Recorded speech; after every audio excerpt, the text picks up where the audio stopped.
yaitu tentang Agus Setan ya. C-nya tan ya teman-teman ya. Jadi Agus, C-nya tan. Agus Setan. Kita tahu teman-teman sekarang yang sangat-sangat viral sekarang yaitu ketika Agus Setan ini teman-teman mencobai Alkitab ya. Dia mencobai Alkitab. Memang masalah mencobai ini adalah pekerjaan setan ya. Coba mencobai ini adalah pekerjaan setan. Karena Allah tidak mencobai siapapun dan Allah tidak mencobai apapun. Segala sesuatu yang pekerjaannya mencobai ya, itu hanya pekerjaan setan teman-teman ya. Ketika kita ingat bagaimana setan ini mencobai Tuhan Allahnya sendiri, kita melihat bagaimana setan ini memang makhluk yang sangat-sangat tidak tahu diri ya teman-teman. Dia mencobai Tuhan Allahnya teman-teman ya. Katanya coba ubah batu ini menjadi roti kalau engkau memang adalah anak Allah, katanya kepada Tuhan Yesus. Dan Tuhan Yesus berkata, manusia tidak makan dari roti saja ya, tetapi dari firman Allah. Dan dia terus mencobai Tuhan Yesus teman-teman ya. Dia meminta Tuhan Yesus untuk apa? Untuk terjun ya. Jatuhkanlah dirimu katanya ke bawah dari bubungan bait Allah ini jika engkau adalah anak Allah. Begitu ya. Tetapi Tuhan Yesus berkata, janganlah engkau mencobai Tuhan Allahmu. Itu kita bisa baca di Matius 4 ayat 7 teman-teman ya. Jadi si iblis ini, si setan ini sedang mencobai Tuhan Allahnya sendiri. Makanya Tuhan Yesus berkata, janganlah engkau mencobai Tuhan Allahmu. Ya, nah ini banyak sekali muslim-muslim yang salah kaprah ya memahami ayat ini teman-teman. Seolah-olah dia berkata, tuh kan Yesus malah menyuruh menyembah Allah, menyembah Tuhan Allah. Begitu. Padahal dalam konteks ini Tuhan Yesus berkata kepada iblis yang sedang mencobai dia ya. Jadi judul dari perikopnya sendiri adalah pencobaan di padang gurun ya, pencobaan di padang gurun. Siapa yang dicobai? Yang dicobai adalah Tuhan Yesus. Lalu Tuhan Yesus berkata apa? Tuhan Yesus berkata, janganlah engkau mencobai Tuhan Allahmu. Artinya Yesus adalah Tuhan Allah itu sendiri. Nah, ini saja masih salah kaprah teman-teman mereka ya untuk memahami ini. Begitulah teman-teman. Kembali kepada Agustan teman-teman ya. Kita pastikan di dalam tubuhnya itu ada roh setan. Ya, karena coba mencoba ini adalah pekerjaannya setan. Begitu kan?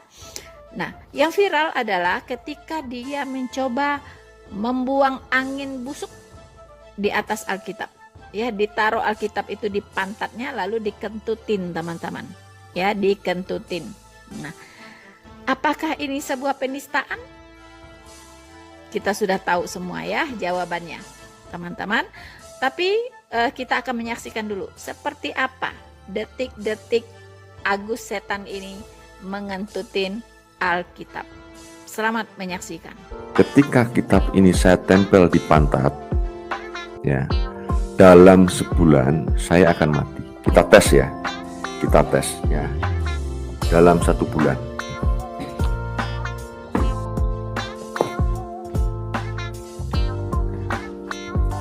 Kita lihat, apakah dalam sebulan saya akan mati? Ya. Kita taruh lagi.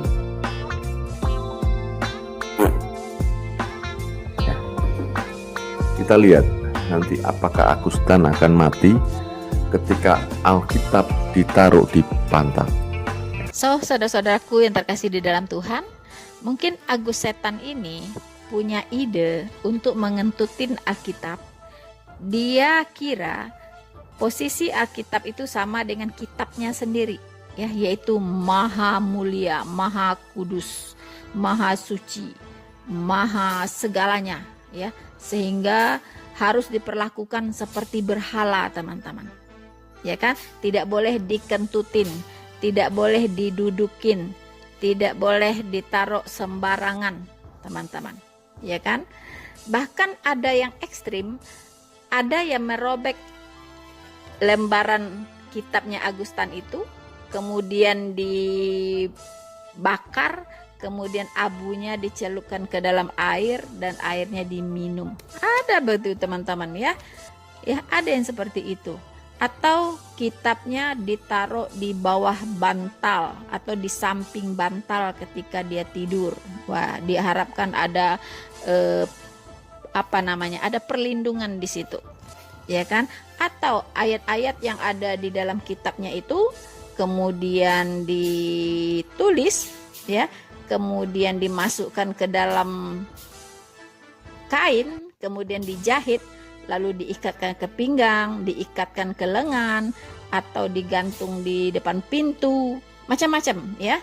Jadi kitabnya itu seperti jimat, bisa diperlakukan seperti jimat. Agustan ini memiliki ide untuk melakukan sebaliknya kepada Alkitab, ya, yaitu dinajiskan dengan kentutnya, teman-teman.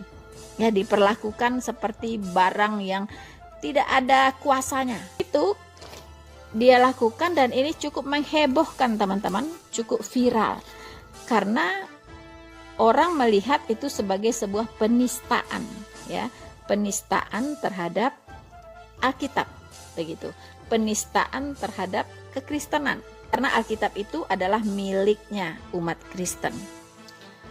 So, teman-teman, saudara-saudaraku yang terkasih di dalam Tuhan, pasti banyak di antara teman-teman yang sudah tahu ya, siapa sebenarnya Agustan ini. Agustan ini memang dikenal sebagai mu'alaf yang mulutnya cukup bisa dikatakan bau ya, seperti comberan, teman-teman ya. Kita bisa lihat di jejak digitalnya, itu sering sekali mengucapkan kata-kata penistaan, penghujatan ya, terhadap kekristenan, terhadap Tuhan Yesus, dan terhadap umat Kristen, teman-teman ya. Bahkan dia sempat juga mengatakan halal darahnya orang Kristen, mau menebas kepalanya orang Kristen, macam-macam lah ya yang keluar dari mulut comberan ini, teman-teman ya. Tetapi apakah dia ditangkap, apakah dia dipenjarakan seperti teman-teman Kristen ya, para YouTuber yang atau para apologet yang mengalami hal yang sangat menyedihkan sebenarnya ya. Karena apa? Kita tidak sedih ketika teman-teman kita Kristen ditangkap, tidak. Cuman yang kita sedihkan adalah tidak adanya keadilan di negeri ini. Kalau bicara penistaan agama, mereka lah gudangnya, begitu. Tapi mereka kenapa aman-aman saja? Ya, aman-aman saja gitu, seperti tidak tersentuh, begitu teman-teman. Itu yang membuat kita miris. Oke, teman-teman sekalian, sebuah tulisan yang sangat menarik untuk kita bisa perhatikan bersama dan saya akan share bagi kita mengenai moderasi beragama di dalam keyakinan agama Kristen. Melihat kemajemukan masyarakat di Indonesia, maka kita perlu menyuarakan suatu modernisasi beragama secara benar sehingga kita bisa menciptakan suatu kerukunan antara umat beragama dimanapun kita berada. Melihat situasi seperti saat ini, adanya perang di media sosial mengenai keyakinan beragama, ada yang menghina, ada yang menista, ada yang melecehkan seperti yang dilakukan oleh Agustan, mantan Kristen, berpindah kepada agama tertentu dan dia mulai melakukan pencemaran atau juga penghinaan terhadap agama lamanya, dan itu cukup melukai hati kebanyakan orang-orang Kristen. Baik teman-teman, saya akan bacakan sebuah tulisan yang sangat menarik ini jurnal ilmiah yang sudah diposting di Google ya. Kita bisa temukan itu dengan judul moderasi beragama. Artinya kalau sudah diposting, orang boleh publikasikan, orang boleh mempelajari tentang hal ini. Kemajemukan masyarakat Indonesia telah dikenal dunia. Salah satu aspek kemajemukan di Indonesia adalah kemajemukan dalam beragama. Terdapat 6 agama secara resmi yang keberadaannya diakui oleh pemerintah, yakni Islam, Kristen, Katolik, Hindu, Buddha, dan Konghucu. Di samping itu juga terdapat aliran kepercayaan atau agama suku lokal yang juga dibina oleh pemerintah. Di Indonesia, dalam hal beragama, konstitusi kita menjamin kemerdekaan umat beragama dalam memeluk dan menjalankan ajaran agama sesuai dengan kepercayaan dan keyakinannya masing-masing. Dalam hal pengembangan keagamaan dan pembinaan kehidupan umat beragama, pemerintah melakukannya melalui Kementerian Agama Republik Indonesia, biasa disingkat dengan Kemenak RI, ya. Kementerian Agama Republik Indonesia gencar mengkampanyekan suatu sikap moderasi beragama untuk menciptakan suatu kedamaian antara umat beragama dalam kehidupan berbangsa dan bernegara ini.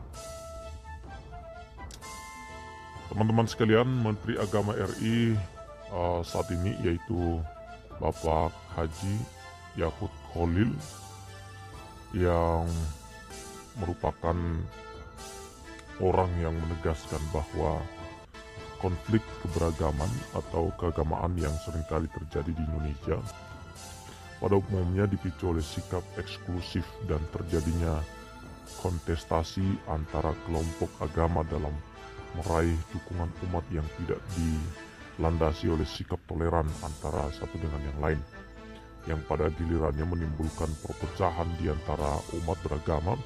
Ia menyatakan bahwa upaya moderasi beragama sesungguhnya bukan hanya bermakna pada relasi antara umat beragama, melainkan juga pada aras internal umat beragama masing-masing. Salah satu lapisan masyarakat di Indonesia adalah orang-orang Kristen dan gereja. Bila dilihat dari arti kata gereja yang berasal dari bahasa Portugis yakni igreja, yang juga berasal dari bahasa Yunani yakni ecclesia, dalam bahasa Yunani secara khusus juga perlu dilihat pemaknaan dari ecclesia, yang berarti mereka yang dipanggil, merujuk pada orang, berbicara tentang yang dipanggil. Maka yang pertama dipanggil oleh Kristus ialah para murid-muridnya, yakni Petrus dan yang lain-lain. Sesudah kenaikan Tuhan Yesus ke surga dan pencurahan Roh Kudus pada hari Pentakosta, para murid kemudian menjadi rasul, yang berarti mereka yang diutus. Rasul-rasul di sini diutus ke dalam dunia untuk mengabarkan berita kesukaan, sehingga lahirlah gereja Kristen. Gereja tidak memiliki tujuan di dalam dirinya sendiri, tetapi gereja berada di dunia dan ada atau kehadirannya dapat diketahui oleh dunia. Atau gereja diutus ke dalam dunia. Dengan demikian gereja adalah alat yang digunakan oleh Allah untuk menunjukkan tanda-tanda kehadiran kerajaan Allah dan tanda-tanda shalom, damai di dunia. Hal ini bermakna bahwa gereja mengemban tugas panggilan dalam Kristus yang mengutusnya, sebagaimana Yesus Kristus adalah Sang Raja Damai. Gereja harus menyatakan damai, dan salah satu perwujudan damai yang kontekstual pada masa kini yakni mengembangkan perdamaian dan hidup damai dalam konteks kemajemukan agama. Nah, karena itu dalam penulisan ini, penelitian tentang moderasi beragama dalam lingkup gereja tentu masih jarang dilakukan, ya. Dan karena itu ini adalah suatu kesempatan. Dimanapun kita berada, kita harus menciptakan suasana nyaman, karena kehidupan sebagai seorang Kristen memberikan terang, memberikan damai, dan memberikan sukacita kebenaran. Sehingga dengan demikian, ketika orang melihat perbuatan kita yang baik, mereka memuji dan memuliakan nama Tuhan, kata Alkitab. Teman-teman, saya ajak kita semua untuk tidak terprovokasi dan juga tidak marah kepada Agustan. Kalau memang ada teman-teman yang ingin melaporkan ke pihak yang berwajib, itu juga hak kita. Itu dilindungi oleh undang-undang, boleh-boleh saja. Tapi kita tidak boleh benci kepada Agustan. Kalau dia diproses secara hukum, biarlah hukum yang bertindak untuk melakukan proses. Bagaimana penyelesaiannya, silakan hukum yang mengambil keputusan hal itu.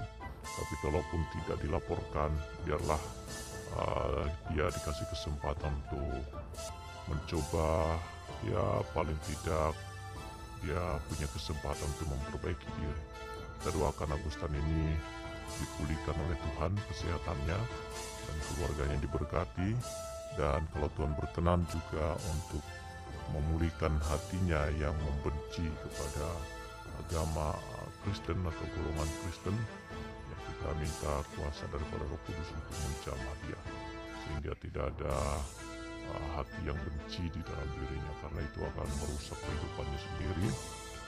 Dia menjadi kotor ya. Baik teman-teman, silakan tulis tanggapan Anda di kolom komentar yang tersedia. Bagaimana menyikapi peristiwa ini. Rina Solihin luar biasa juga menyuarakan ini, dan kita doakan supaya pelayanan ibu ini dapat terus berkembang dan semakin dipakai Tuhan untuk menjadi seorang wanita apologet, menyuarakan kebenaran, meluruskan yang salah begitu ya. Baik, terima kasih, sampai ketemu lagi di konten kami selanjutnya.